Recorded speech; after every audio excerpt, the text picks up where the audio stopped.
धतूरे का बहुत अच्छा क्रम है महाराज।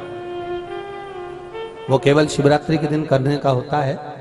कहते हैं जिसका व्यापार ना चले, व्यवसाय ना चल रहा हो, बहुत ज्यादा कष्ट में जीवन निकल रहा हो और बहुत ही ज्यादा तकलीफ हो रही हो, तो धतूरे को हल्दी में डुबोकर शंकर भगवान को शिवरात्रि के दिन रात को 12 बजे समर्पित करें। उस धतूरे को वापस उठा लाएं 5-10 मिनट के बाद, श्री शिवाय नमस्तुभ्यम बोलकर लाल कपड़े में उसको बांधकर व्यापार वाली जगह में कहीं पर भी उसको बांध दिया जाए। व्यापार पीछे नहीं हटता, व्यापार अग्रण्य भाव में बढ़ता चले जाता है। महाराज उस धतूरे को केवल परंतु शिवरात्रि के दिन रात को 12 बजे ही किया जाए। हल्दी में डुबोना पड़ता है।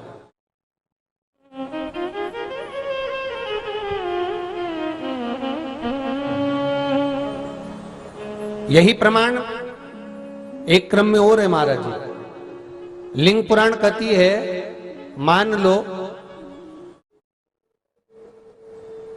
किसी व्यक्ति को कोई एक भारी बीमारी हो गई, बड़ा रोग हो गया और वो रोग डॉक्टर कह रहा है कि ये ठीक नहीं होना है, बहुत तकलीफ उसमें है और कष्ट ही कष्ट है, वो ठीक नहीं हो रहा, दवाइयां लग रही, गोलियां खा रहे हैं। तो महाराज उसका भी वर्णन है। 7 धतूरे, कितने धतूरे लेना है? 7 धतूरे।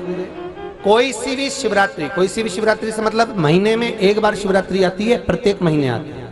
किसी भी शिवरात्रि के दिन 7 धतूरे लेकर एक धतूरे में मौली, लच्छा, नाड़ा लपेटकर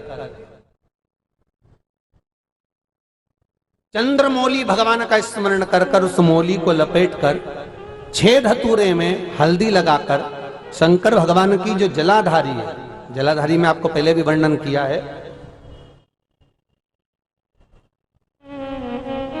शंकर भगवान का ये शिवलिंग है, ये जलाधारी है, ये भगवान का जल निकलने का स्त्रोत, चरणारविंद का भाव। शिवलिंग जहां रखा हुआ है ये पार्वती जी का हस्त कमल है, जो ये गोल भाग है ये पार्वती का हस्त कमल है, जहां शिवलिंग रखा है। जहां से जल नीचे गिरता है उसके सीधे भाग में श्री गणेश जी महाराज का स्थान है, उसके उल्टे भाग में श्री कार्तिकेय जी का स्थान है। जलाधारी के सामने एक मोटी सी लाइन होती है, कहीं सांप बना होता है, कहीं स्थान बना होता है। जो मोटी सी लाइन है ये शंकर भगवान की सबसे छोटी लड़की अशोक सुंदरी का स्थान है। जलाधारी के ऊपर जो 3 टेकी लगी है ये भृगु ऋषि का, भृंगी गण का स्थान है। इसके ऊपर जो कलश है, कलश में जो पानी भरा जाता है वो पानी जो बूंद बूंद नीचे गिरता है ये शंकर भगवान की 5 लड़कियों का स्थान है। जया, विषहरा, सामरीबारी, दोतली और देव, ये 5 लड़कियों का स्थान है। शंकर भगवान का संपूर्ण परिवार शिवलिंग के सामने से, जहां से जल चालू होता है गिरने के लिए नीचे की ओर जब जल जाता है, उस स्थान पर भगवान शंकर के सारे गणों का स्थान है।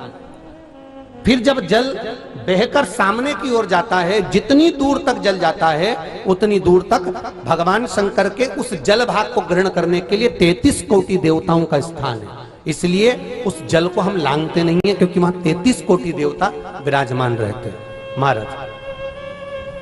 तो जो बीमारी डॉक्टर ने बता दी और बहुत बड़ा रोग हो गया और शरीर में कष्ट है, ठीक नहीं हो रहा, चाहे लीवर से जुड़ा हो, चाहे किडनी से जुड़ा हो, चाहे कैंसर से जुड़ा हो, और मान लो शरीर में कहीं गांठ भी हो गई है और वो मिटी नहीं रही हो, तो महाराज निवेदन है 7 धतूरे, एक धतूरे पर मौली लपेटकर वो शंकर जी के शिवलिंग के ऊपर चढ़ाना।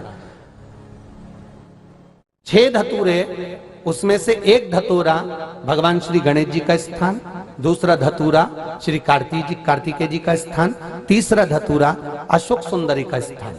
महाराज शंकर भगवान की जगदम्बा जी के हस्त कमल के ऊपर एक धतूरा, 5, एक धतूरा जहां से जल नीचे की ओर बहकर जा रहा हो, पानी जिस जगह से नीचे गिर रहा हो बिल्कुल वहीं पर एक धतूरा चढ़ा देना है। उस धतूरे को चढ़ाने के बाद वो धतूरा वापस लेकर आना है। अवधूतेश्वर महादेव का नाम लेकर या चंपेश्वर महादेव का नाम लेकर उस धतूरे को, जो बीमार व्यक्ति है उसका स्पर्श कराकर बेलपत्री के पेड़ के नीचे पटकवा देना है महाराज। धीरे धीरे रोग में आराम मिलना प्रारंभ हो जाता है, औषधियां धीरे धीरे समाप्त हो जाती हैं और व्यक्ति स्वस्थ हो जाता है। ये केवल शिवरात्रि के दिन ही होता। 12 महीने शिवरात्रि आती है, आप किसी भी शिवरात्रि को कर सकते हो, किसी भी शिवरात्रि।